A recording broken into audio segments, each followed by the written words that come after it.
This morning on The Blend, we have with us Dr. Jonathon Gold, who is the Associate Professor of Pediatrics and Human Development at MSU. Welcome to The Blend. Thank you very much.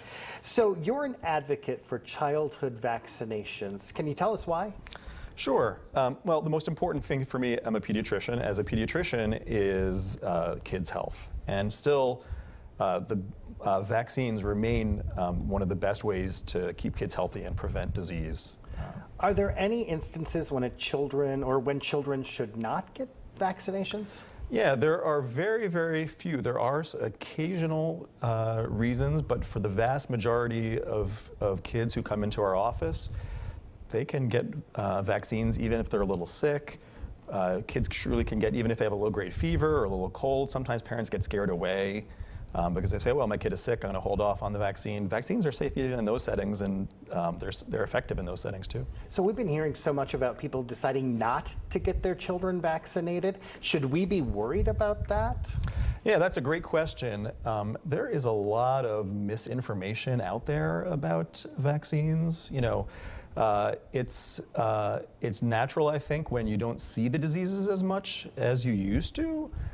People say, well, why am I giving my kid all these shots? You know, why does my kid have to be pincushion? But now we're seeing the measles. And that's exactly correct. What happens is, as we see less families, less kids getting vaccinated, these diseases can recur. So measles is a great example. You know, we had over 1,100 cases of measles in this country this year, and it's happening not just in the US, but all over the world.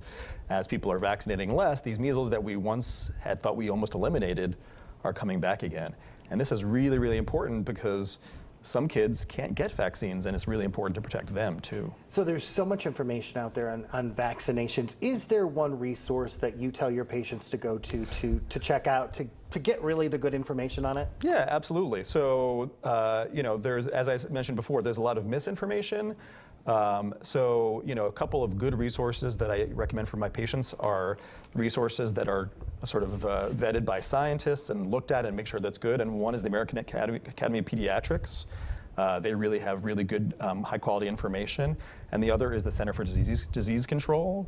Both of those are great resources that we often recommend for our families. And again, they have specific information for parents, and they answer a lot of common questions that parents have about vaccinations. Well, very good. Thank you so much for being with us today and helping us understand vaccinations a little bit more. And if you'd like more information, you can visit the healthteam.msu.edu, or you can give them a call at 353-3003. Doctor, thanks.